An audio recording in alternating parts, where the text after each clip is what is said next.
We will begin with Amy Hagopian. You had a maybe. Did you want to testify? Okay. So we can do it this way. You can either do it standing in front or... Shouldn't I face the audience? You can do it standing in front or sitting there. Hi, everybody. I'm Amy Hagopian. I am on the faculty in public health at the University of Washington. I'm not prepared to talk about the technical side of this, but I would like to say that I have been following Hanford for decades, living in Seattle since 1972. And it seems to me there have been some consistent voices, organizations, the Hanford Advisory Board, Hanford Challenge, Heart of America Northwest, that have been right on these issues over time. And it seems to me the benefit of the doubt should go to their advice.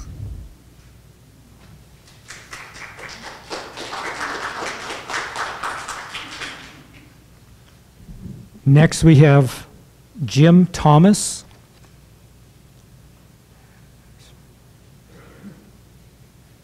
And just a reminder, just to state your name, please.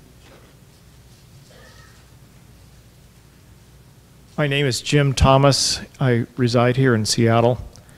I want to thank the Department of Ecology for holding tonight's hearing. I'm very concerned with DOE, US DOE, wanting to grout tunnel number 2. Ecology seems ready to acquiesce and allow grouting soon. I wonder why US DOE and Ecology did not detect sooner the ongoing deterioration of both PUREX tunnels, rather than forcing this emergency mode scramble. I also wonder how many more toxic threats will take us by surprise before Hanford cleanup is managed in such a way as to assure protection of the environment, public health, and taxpayer funds. Some of the tunnel waste is very radioactive. It should not remain in shallow burial at Hanford. In my nearly 35 years of involvement with Hanford issues, I have learned well not to trust US DOE. The claims that the grouting of these tunnels will not become permanent disposal sites cannot be trusted. Ecology must insist that these sites do not become permanent.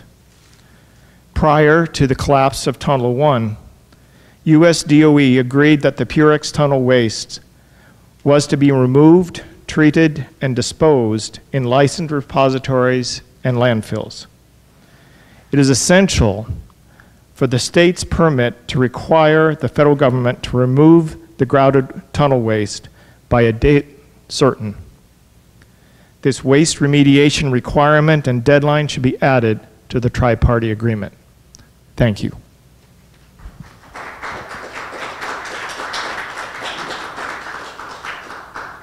Next is Ellen Ferguson, followed by D. Wakenight. No? Okay, Ellen doesn't want. D. Wakenight, followed by Richard Ellison.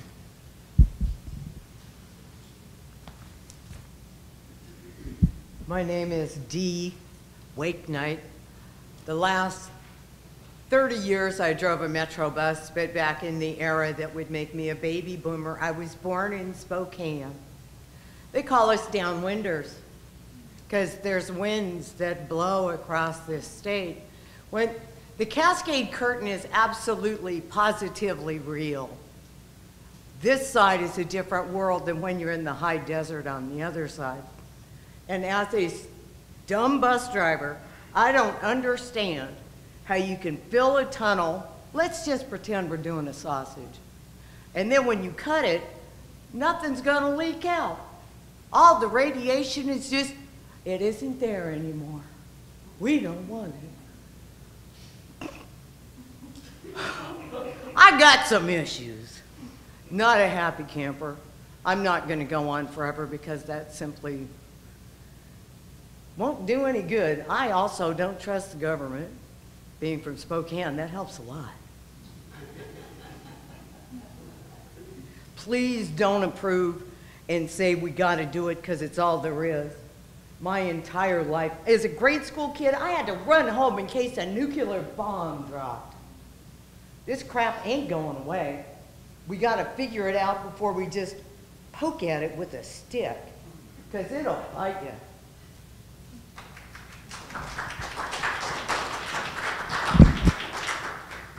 Richard Ellison.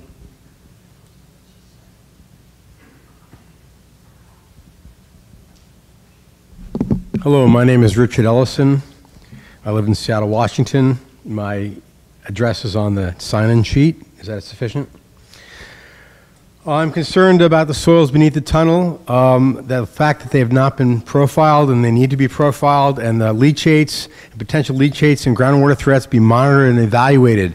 So I have questions as to why they have not been done in the past. Well, they haven't done anything in the past. So what can be done currently and what can be done in the future to monitor and evaluate any migration of materials coming out of the tunnels?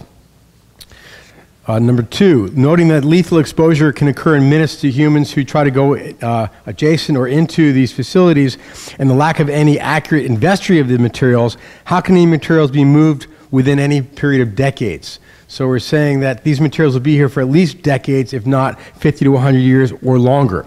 The history of storage has showed many failed promises to fix the tunnels, and so how can we be assured that this next promise is really going to actually be fulfilled? Number three, how can the soils be protected from future potential leaks? Are there any soil barriers that can be inserted in underneath these tunnels? What can be done to minimize the migration of any materials that might leachate out of these tunnels until the materials inside, if they ever get moved? Slow down.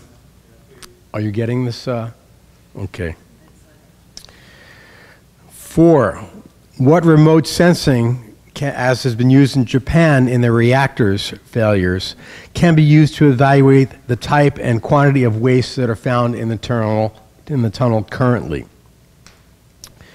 5, as there is currently no long-term permanent repository for high-level waste in the United States, how can these wastes be better stored until they might have the deep repository option available to them?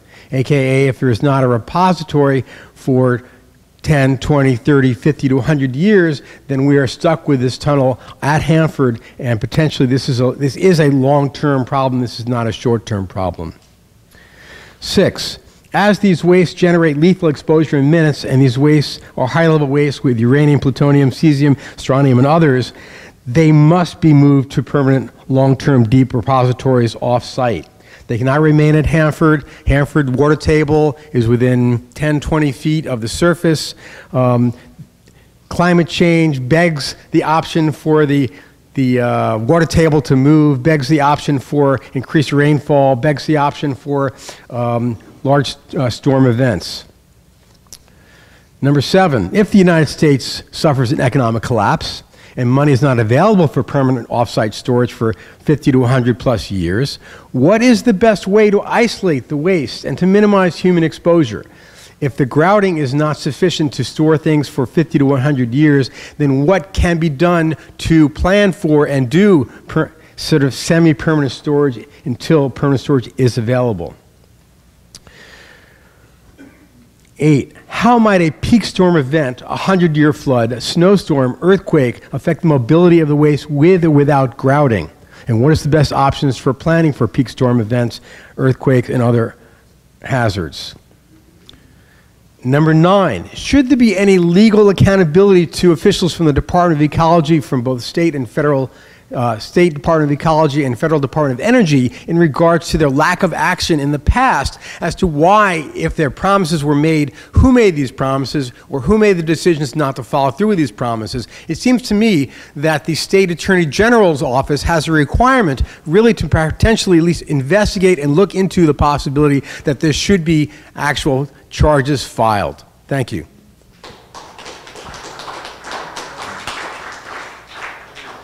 My apologies on pronouncing his last name. Morgan Birchley.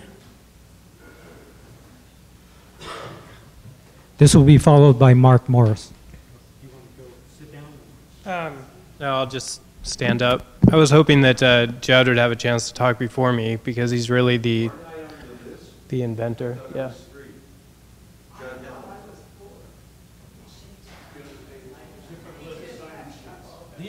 I'm using the sign-up sheets.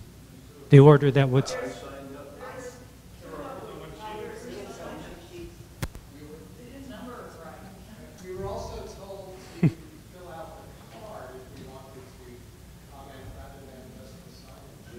Well, that confusion is my responsibility because there's nobody here, so I had cards out there, and then I didn't follow up with the individuals following. Everybody who wants to comment will comment. I'm taking it from the order. I have the pages, the numbers on the pages. Okay. It looks like. They were rolled out at the same time. Yeah. Okay. I just signed up like 20 minutes ago, so I must be like the last ones on there. What I'd like to suggest, Morgan and I work together, I'd like to offer some answers. Yeah. All right. Let Morgan follow up. Yeah. My name is Judd Hamilton. All right. I can't hear you, sir. You will when I'm on the mic. All right. Does everybody want to go in the order you think you have gone, and I'll mark you off as you speak? Will that work for you, or do you want me to continue to go? No, I know that. I know that. I'm using the sheets that people signed in on. I didn't realize that there were more than one sheet that people were signing in on. That is my apology. I have a list of 23 names.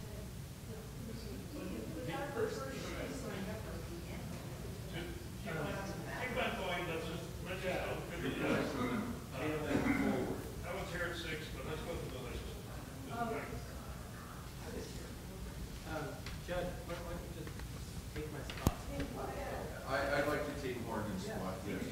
All right. Thank you very much. Let me shake your hand. I appreciate this moment. I've spent 20 years of my life waiting for this moment. I didn't know it. This is the answer you're all looking for. Okay? Can you give us your name? My name is Judd Hamilton. I was born in Republic, Washington. I was raised in Wenatchee Valley, upriver. I have many friends who died because of Hanford. 20 years ago, I came out of the entertainment business, okay? Not the science world. I began to realize that Portland concrete was a disaster for our world. It is an alkali. I wish the guy from CH2M Hill was here. It doesn't shield radiation. It can block it to some extent. And I became obsessed with finding a better concrete. I worked out on the peninsula with a high school friend from Eastmont High. I came up with something that was a magnesium phosphate cement. I had no idea in the world anybody else was doing it. I studied the ancient concretes. Turned out that Argonne National Labs, the Department of Energy, was doing exactly the same thing, spending millions of dollars developing a chemically bonded ceramic phosphate ceramic cement. They invited me in 2000 because I had my own version. I worked, and their mandate, spending millions of dollars of U.S. taxpayer money, was to encapsulate nuclear and hazardous waste. They invited me to come to Chicago because I was doing a similar thing off the street. I formed a relationship with the leading scientists in the world, Arun Wag, in this field, being paid by us, the taxpayers, fellow from India. And he respected my work. Their encapsulation in my naivete was not shielding. It was simply to encapsulate. These chemically bonded phosphate ceramics are the best concrete repair material ever known. They're under the radar still. They're studied all around the world in academics. I happened to find my own version. I went to Arun in 2004 and said, why don't you put radiation shielding material inside as an aggregate with powdered radiation shielding materials. Iron oxides, there's many, bismuth, tungsten, many things. Arun said to me, the leading scientists in the world spending millions of dollars, Judd, that is a great idea. What? Why didn't you guys do it? Well, it wasn't our mandate. You should patent that, Judd. I'm a kid off the street. Not a kid anymore at that point. I did. I now have 40 world patents. I've taken that for 14 years because my children and grandchildren and your children and grandchildren and perfected it. Here's a Idaho National Lab nuclear radiation shielding test, and I will read you, I know 5 minutes is not a long time, but the final conclusion of hundreds of thousands of dollars of independently funded by myself and supporters, the gamma and neutron shielding and analysis and measurements were performed on an assessment of the characteristics of X-rock ceramic cement composites and to provide a basis for developing shielding designs for spent fuel and radioactive waste. The validations measurements demonstrate the effectiveness of X-rock ceramic cement composites for both gamma ray and neutron shielding. This is U.S. government studies. Privately funded by us. That's why you can't. I am off to meet Rick Perry, the head of the DOE, in 2 weeks. I have seen from the inside why this isn't working, because they've tried everything. It's not that they don't want to find solutions, not because they don't want to solve this. They've tried it. Vitrification, the grout we're talking about, I know very well. Portland concrete decays, it corrodes metal. It is one of our, right now this material, this is X-rock, non-toxic, not one toxic material in it. It is 4 times stronger than Portland concrete. It'll be as strong as Portland concrete in 3 hours. We repair bridges and roads in Washington State right now with this. I so appreciate this moment. I'm not going to take a lot more time. We have a document you can all have. We need to go to work now, and this is all government-funded evidence. Just an example.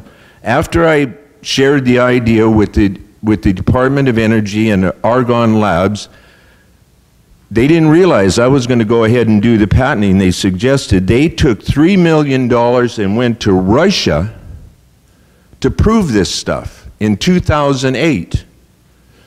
CH2M Hill, were part of that program. I contacted them, Daniel Smith, wherever you're at, CH2M Hill, very good guy, told him that we need to work together, that I've got patents coming out, that this is an idea that I as a grandfather had come up with. Sent a letter, he asked me, and the letter ended up at the Office of Science, and one day I get a call. The next thing I know, the program at Argonne is closed down. Millions of dollars are sitting on the shelf with this kind of evidence ready to go to work to this not only shields, 2 inches of it shields everything, the entire electromagnetic field. It will bond to wood, it'll stop all the corrosion on the metal we're seeing here. It'll bond to the metal, but it also, in my last testing at INL, solidifies the nuclear waste. Nothing does that.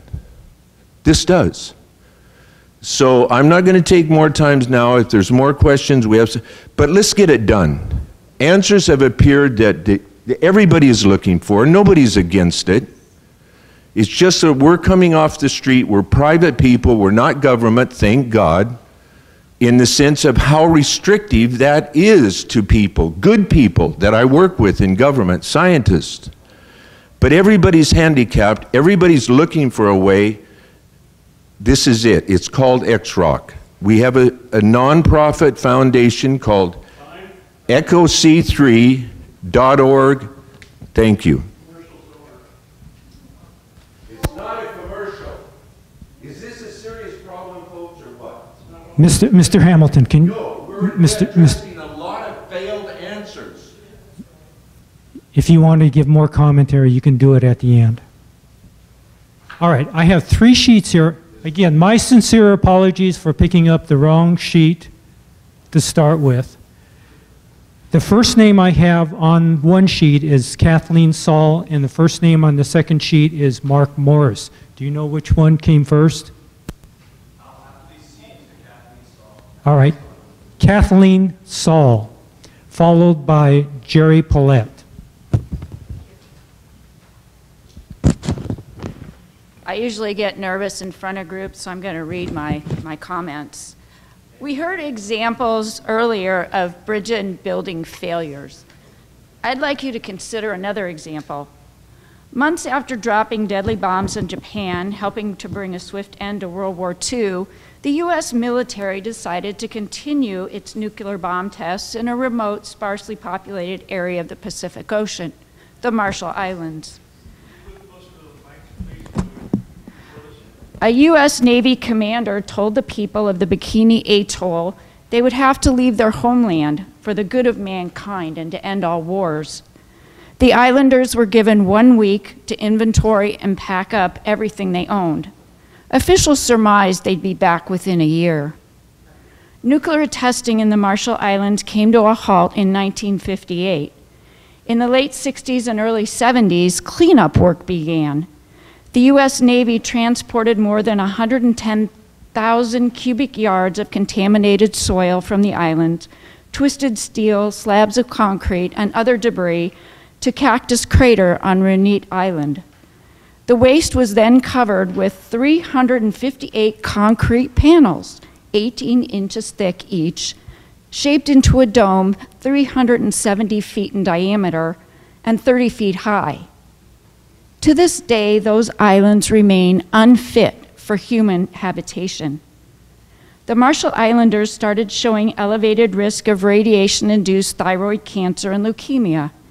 Even so, in 1998, the U.S. government stopped funding medical care for those affected by the nuclear tests. Funds set aside by Congress to pay existing health and property claims ran out in 2009. Claimants have died waiting for compensation. I recount this brief history of the Marshall Islands because of the eerie similarity to events that occurred there and those occurring at Hanford.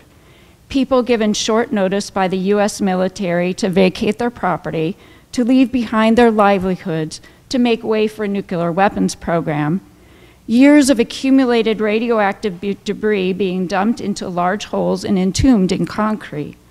People exposed to radiation from nuclear weapons programs dying as they wait for the U.S. government to fulfill the promises. In 1989, the Washington State Department of Ecology, U.S. Environmental Protection Agency, and U.S. Department of Energy agreed to join forces to ensure that the environmental impacts associated with the past and present activities at the Hanford site would be thoroughly investigated and appropriate response action taken as necessary to protect the public health, welfare, and environment. All actions were required to be taken pursuant of the agreement, to be taken in accordance with the requirements of all applicable federal and state laws and regulations. Yet I stand here today because the U.S. Department of Energy wants to circumvent those laws and regulations and fill PUREX Tunnel 2 at Hanford with cement, which they call grout, before undertaking a thorough examination and classification of the waste now housed in Tunnel 2, without investigating alternatives to grouting and without carefully considering the long-term implications of those actions. I'm going to skip that part. The U.S. Department of Energy now rushes to fill Tunnel 2 before identifying the chemicals and radioactive elements in the waste contained in that tunnel. The chemicals can include nitric acid used in the separation process, which can become explosive when reacted with organic materials. The Department of Energy has also failed to classify the radioactive waste in Tunnel 2. It has not isolated the high-level radioactive waste, which, according to International Atomic Energy Agency, must be stored in specially designed facilities, preferably deep, stable geological formations several hundred meters underground. Leaving that waste in bunkers 8 feet below the surface is not sufficient to contain that radiation. A 2013 report published by Lawrence Livermore National Laboratory confirmed that the potential does exist for contaminated groundwater from the Runit Dome to flow into the nearby subsurface marine environment. Cracks and splintering of that dome were identified during an aerial survey. Repairs are needed to reduce the potential for rainwater infiltration, possibly influencing groundwater flow and radionuclide migration to the subsurface marine environment.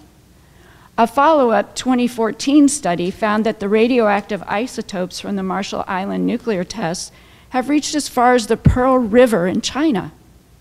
Grouting or cementing radioactive materials in the crater at Runit has not proven a stable solution to the problem of radioactive wastes, nor should it be a solution for Hanford's buried wastes.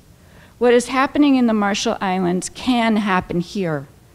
Do not repeat the mistakes of the past. Do not rush in to implement techniques we know have failed to protect us from the fallout of nuclear waste. Do the right thing for the people of Washington, the Yakama Nation, the Confederated Tribes of the Umatilla Indian Reservation, the Confederated Tribes of the Colville Reservation, and the Wanapum Indians.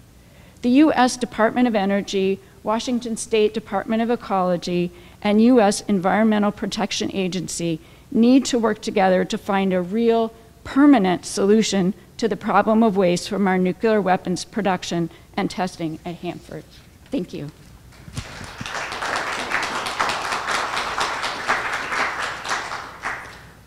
Jerry Paulette, followed by Roxy Giddings.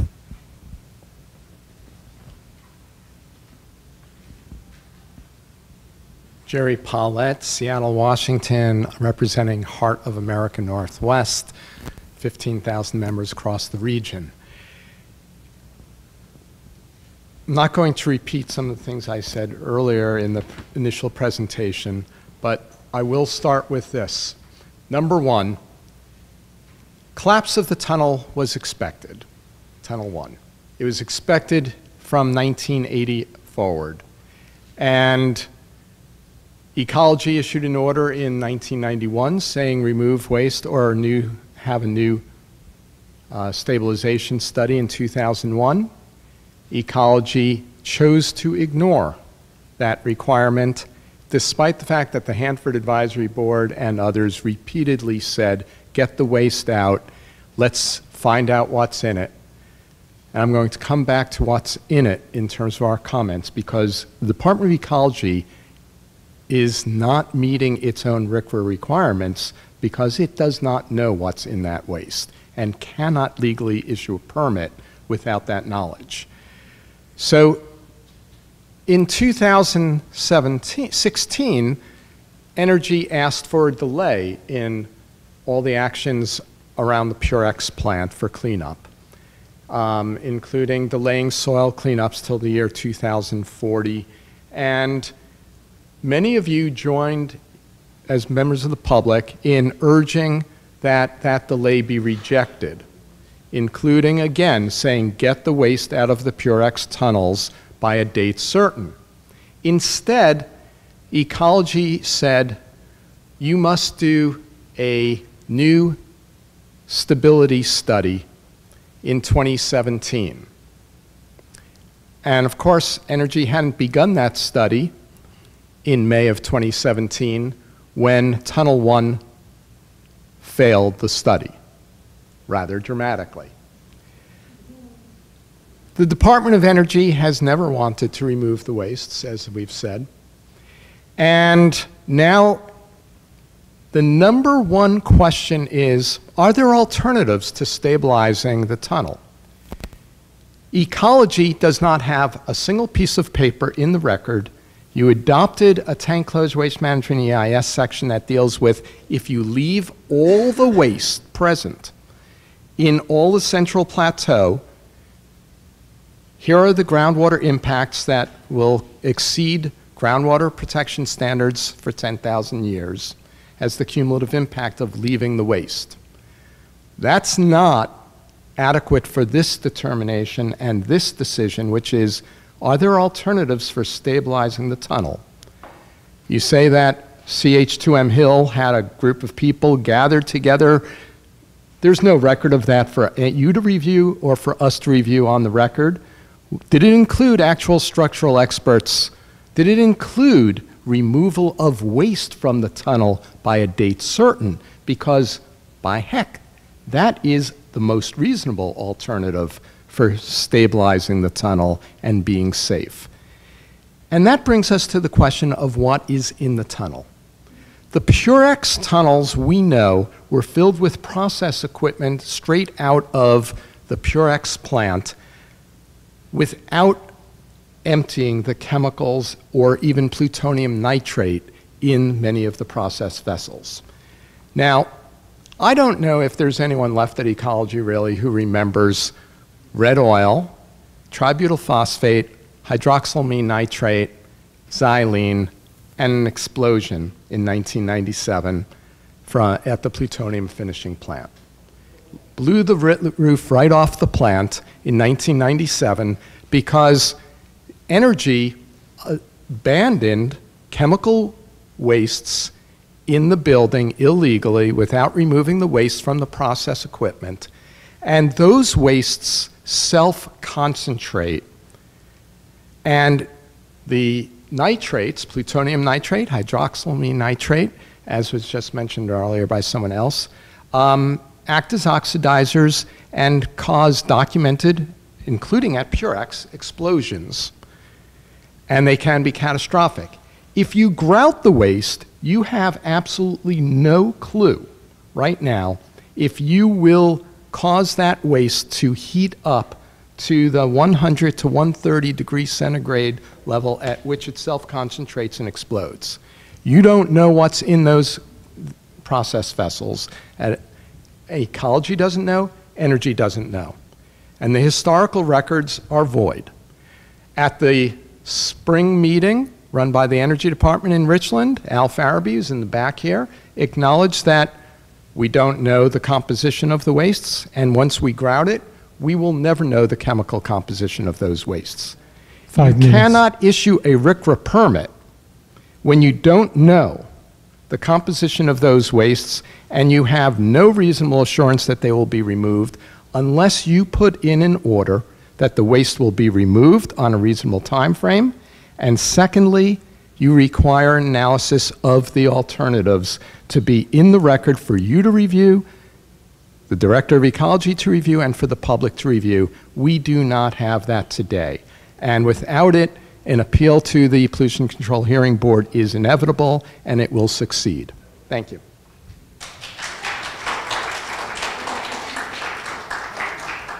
Roxy Giddings, followed by Bill Giddings, followed by Kathleen Allen. I'm Roxy Giddings. I'm from Tacoma. I'm very glad I'm from Tacoma on this side of the mountains. I could be a downwinder from Satsep. I could be a downwinder from Skagit, Skagit. Anyway, we tried to build these nuke plants in a couple other places, so we could be downwinders here.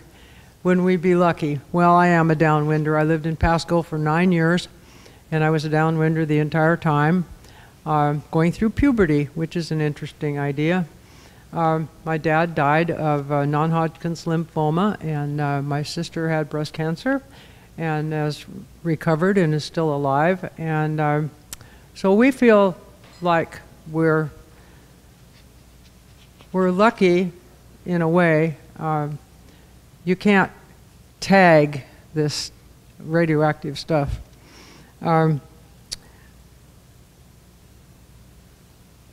I think that the tri-party agreement is a farce. Every time I get one of these things from the Department of Ecology, I don't do email, so they send me this nice, lovely thing which has the pictures in it of the tunnel, which blew my mind. I am grateful for this too. But during the war, there were about 250,000 people that came to Hanford. Half of them didn't know what they were doing because they didn't know they were building bombs that were going to kill people in a city or two. And I think we're still at war. I think we need to be at war against radioactivity, and we need to find a way to get in underneath these tanks and these tunnels and all this stuff. And if we hired 250,000 people and put them out there at Hanford, I have a cousin who is even older than I am. 5 minutes. I'm done? Have I talked too long? Anyway, she thinks that if we really went to war, that we could probably come up with an answer to at least get this stuff taken care of deeply down. We can't build a tunnel, we can't build a great big place at Hanford that's a big underground place, because the way the rocks come together, if you hit the wrong one, it's like letting a log jam go. If you get the wrong rock, the thing can implode all over the people that are working down in the hole. And it's just like on a river. If you hit the wrong log, you can let the whole thing go down the river at one time. So we can't do that. We did build a big place in Utah, which got stopped because we had a legislator who had some power, and so we didn't put the stuff in the hole in Utah that we made in a mountain, and we spent, I don't know, $1 billion probably, but we've already spent $1 billion on this Hanford thing. It's easy to spend $1 billion now. So I would like to say that I think we should go with Heart of America Northwest and their ideas, because they know more about it than anybody else. It was through them that I found out we had like 40 trenches, 40 miles of waste in shallow trenches at Hanford, and they don't know what's in those. You know, every single person that worked at Hanford was probably at least 20 years old in 1945. So figure if any of them are still around. I'm so old, I'm old enough to belong to the raging grannies. When I started this, I was too young. They wouldn't let me join. So if you don't know what the raging grannies are, you're young. So I'm not going to take a lot of time.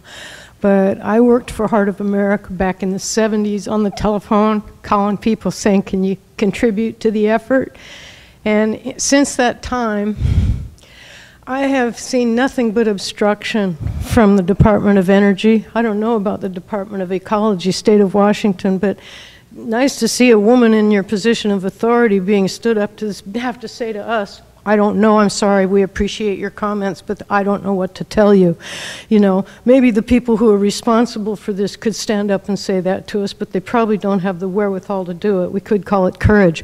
Anyway, I don't know. We are the little people. We are the surface dwellers on this planet, and I don't believe that we do know what to do. And it's a constant exploration and a constant challenge to try to come up with something new, like the idea that your fellow brought forward is probably a worthwhile consideration instead of just plain old mid-range grout. But the question I have with our friend over here is, you know, who is obstructing this process? Somewhere or another, every time the government says, every time the population says, we get up and say, fix it, our legislature votes for it and says, fix it, it's written into law, something that's supposed to be enforceable, saying, fix it, and again and again and again, it's either defunded, delayed, disrupted, somehow or another it doesn't get done. And I'm going, well, then maybe it's not supposed to get done.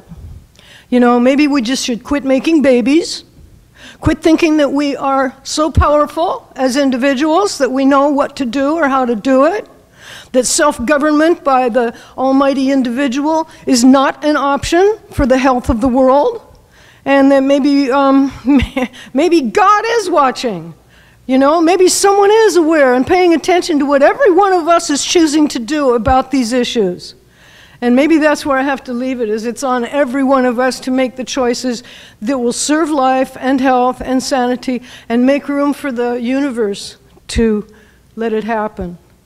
I don't know what else. I think we're wasting our time with all these debates and conversations, except it gives us the feeling that we've contributed, that we've made a statement, that we've somehow taken part in a process that's going to have an impact. And it all goes into the mix. It's all part of the grout that we're using to sort of encase our process. You know? Anyway, that would be it. Nothing, no positive suggestions, just let's quit making babies and prepare to die, because that's what we're here to do in the first place, okay? And live along the way. So what are we doing with it? Okay, that's all, I'm sorry. Jan Fitzpatrick, followed by Donna Van Norman. Okay. You're Donna. Is Jan still here? Myron Waybright, followed by Nancy Morris. Myron Waybright. Nancy Morris. Okay. Devin Murty. Devin Murty. Okay. Kathleen Saul is, you're on here twice. Okay. Sylvia Haven.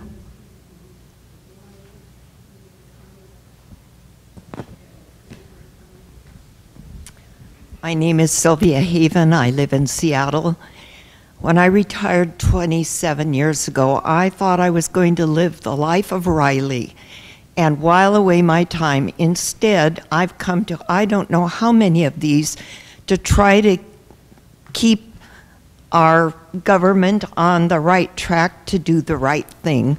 But instead, I find they believe in magical thinking and that we can fiddle around and postpone permanent solutions on and on. And I'm afraid I'm going to leave this life before they clean it up. But I guess if I want to stress one point, the one thing that impresses me is that we need to find out what's underneath the tunnel before we go ahead and do anything else. The Columbia River is in peril.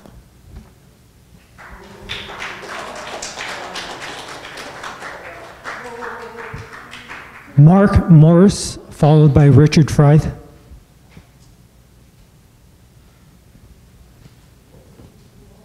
Hello, my name is Mark Morris and I live in Seattle. And as a citizen, I would like to voice my opposition to grouting the PUREX tunnel in place. And I think there are a lot of reasons to do this, to not grout it in place. The numbers that have come out, 43,000 square feet, if I got that correct, just does not seem like it makes it so that it's going to be removable. It does not sound at all like there were any provisions to keep the leachie from coming out of the bottom of the waste and leaking into the Columbia River, which seems to be a really major aspect of the project that was completely overlooked. I would like to see more studies taken to deal with that issue, that major issue. And also, I feel like that's illegal as a result, because their job was to make sure that there is some way to remove that waste. And also, if we do not know what's in the tunnels, then it's illegal for it to be there permanently, because if there's plutonium in there, and it sounds like there is, then it's illegal for it to be stored permanently. And it feels like there's just a subtle nudge towards making it permanent by grouting it in place. And it feels like that's what's going on here. And so I vehemently oppose the grouting project. Richard Frith, followed by Tom Carpenter.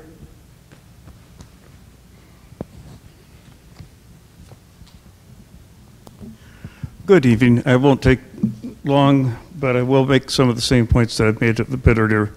Can you state your name, please? My name is Richard Frith. I am from Seattle. And I am also opposed to the grouting to come up with a temporary fix. what we're doing is we're pushing a problem further down the road and not addressing the problem. We have a limitation of mitigation options by grouting it. We still don't know what's in there. It's been going on since the 1940s.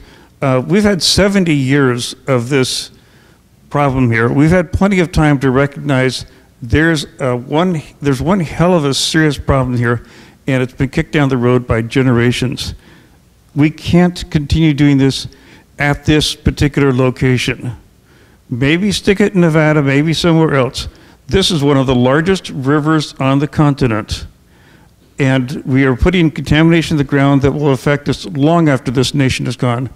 We have international treaties with the Indian tribes that we are violating those treaties.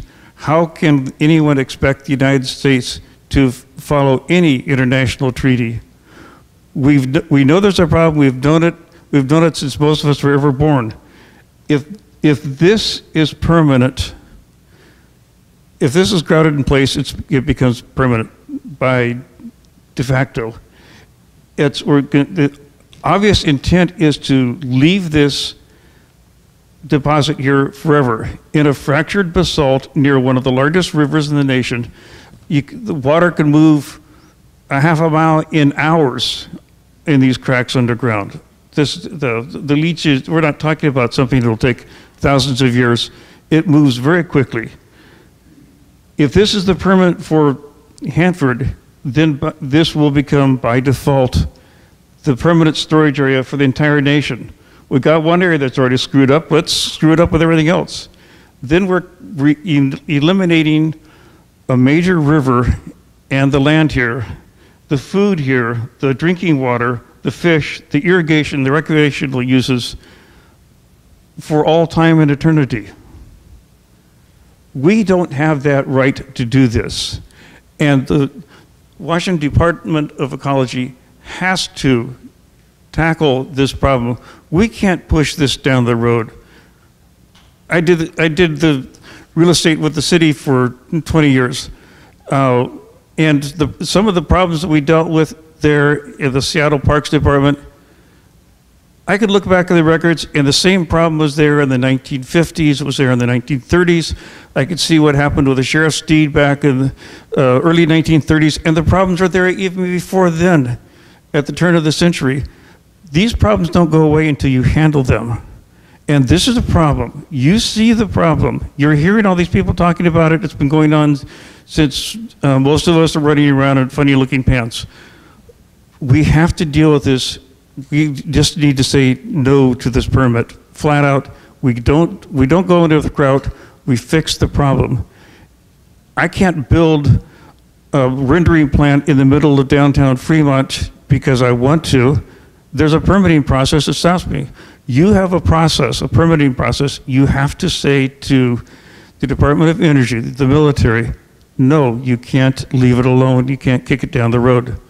We have to. This is the time. So please help us, help the people of the state, help the other nations that are here, and help the generations that will be here 7 generations later and 70 generations later. This isn't going to go away. It has to be fixed now. Thank you.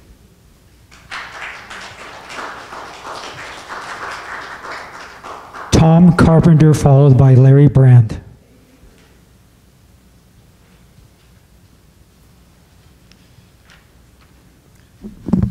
My name is Tom Carpenter, and I'm Executive Director of Hanford Challenge. We're a nonprofit organization that is a watchdog over the Hanford site. And so I will admit to, having approached this issue with some qualms. There was a partial tunnel collapse in last spring in 2017. And, I think we are risking another tunnel collapse. I'm not sure there are good options out there. And I think we can, look at why that is and how that came to be, et cetera. I think the decision's been made to put grout in this tunnel. I think that the Department of Energy has come up with this solution. It's made the decision. It's let contracts. It will probably happen even before the comment period is over. That is, I think we're just going to have to accept that. And well, I'm sorry, but you know, the government will go forward with it. So just being realistic and knowing what happens when government has to act and is going to act in this. What worries me, and you've all heard it, at the Fernald site, the government took down all the buildings at the site and left highly contaminated soil and groundwater, and that was success, and it walked away. And is still contaminating the groundwater there. In Colorado, at Rocky Flats, the government knocked down the buildings, poured in concrete in some of the underground buildings, and called it a wildlife preserve. And it's highly radioactive. They called that a success. Why? Because the Rocky Flats cleanup was going to cost $34 billion. Guess what? It ended up costing $7 billion. So now we know the metrics that the government uses to declare what a success is. At Hanford, it's not just the PUREX tunnel that will be grouted.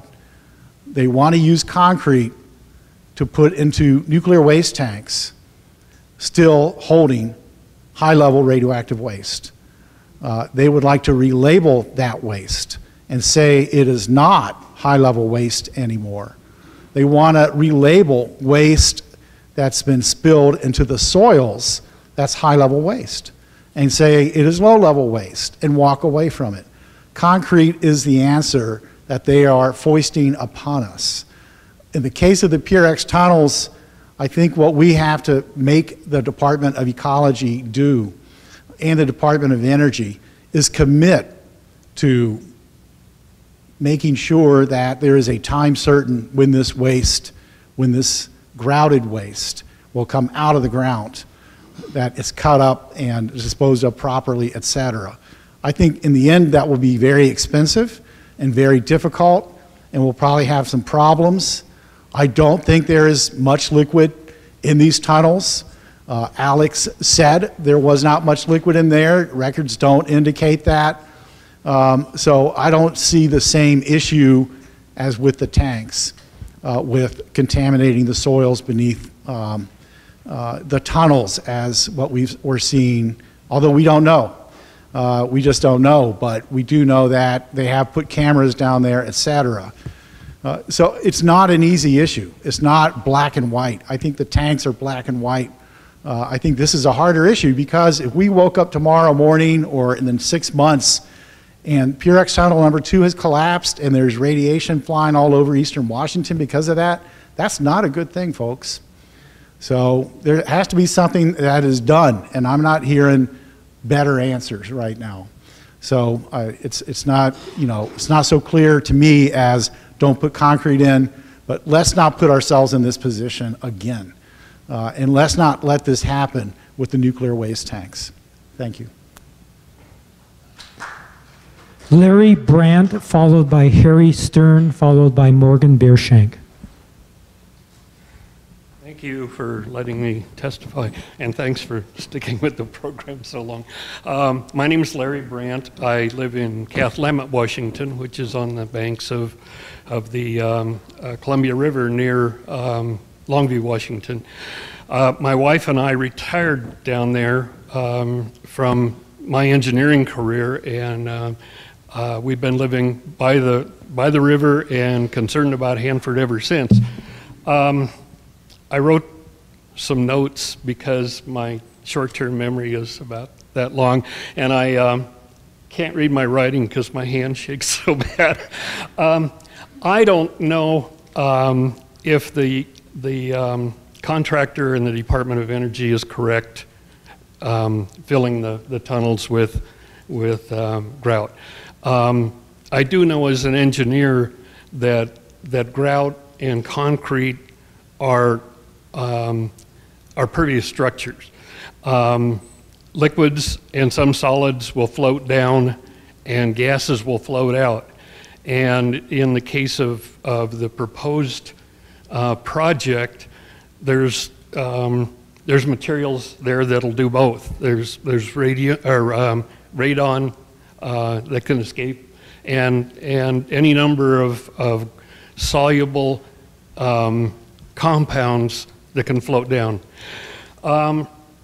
My concern is not so much with the technology and with the grouting, but rather the behavior of the Department of Energy and the lead contractors for eons past at Hanford, whether it's Bechtel or CH2M Hill or the previous guys.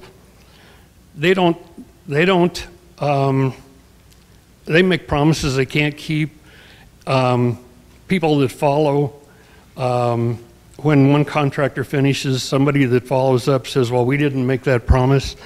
Some examples, well, you know, in terms of Department of Energy and the contractors, I think as a person that's tried to deal with them, they seem to treat me with disdain.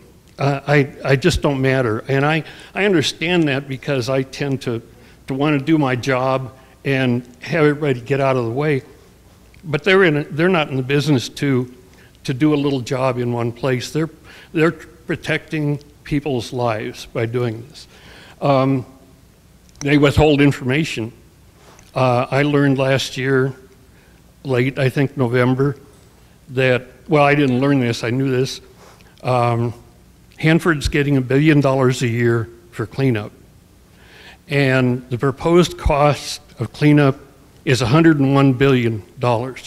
So Hanford, the project's gonna last 101 years if this is, if this stays like this. The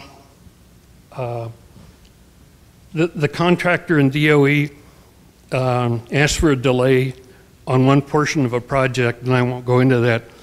But Ecology asked them how long a delay, and they said, well, we don't know, but we'll give you the answer in 2039. Well, I just don't, you know, so from a political perspective, I don't trust these guys. Once there's grout over the tunnels, they're permanent. In my mind, they're permanent. Now, I didn't have, well, I had a little experience in this area in addition to engineering. I have two advanced degrees, one in physics and one in bioengineering.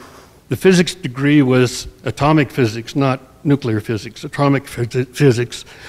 But my thesis for bioengineering was to try to develop chelating agents that would remove strontium-90 from kids' bones and from milk. And the determination was that strontium is so close to calcium that you can't get it out of kids once it's in there. And you know, that caused me a lifelong concern over just what we're talking about here. Thank you. Thank you. Thank you. Harry Stern, followed by Morgan Beershank. Hi, my name's Harry Stern. I urge the Department of Ecology to set a deadline for taking the grouted waste and finding a permanent place to deposit it. Thank you. Morgan Beershank. Yeah, I just, grout is not grout and concrete is not concrete. Like there's different, foundationally different chemistries, and some of these chemically bonded ceramics are really covalent and ionic bonding and highly crystalline. And it's really, it bonds to itself so you can spray it on multiple layers. And, you know, Judd is extremely emotional because, you know, 20 years of basically working for these solutions, understanding the technology, but he's really working with like Paul Lessing and David Anderson. People who've been at the DOE for 20 or 30 years and really understand these chemistries deeply.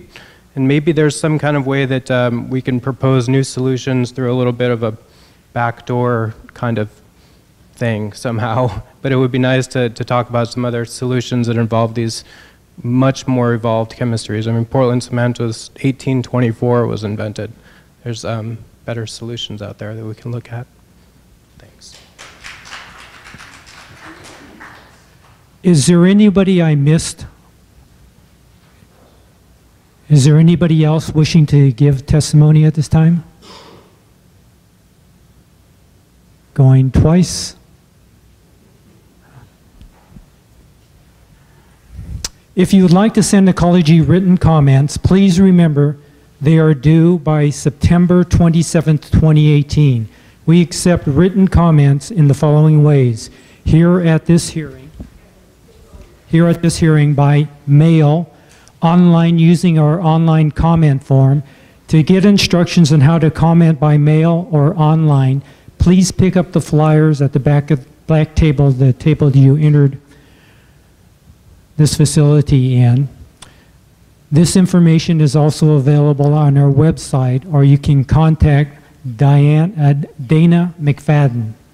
All testimony received at this hearing, as well as the first hearing last week in Richland, along with all written comments postmarked no later than September 27, 2018, will be part of the official hearing record for this proposal.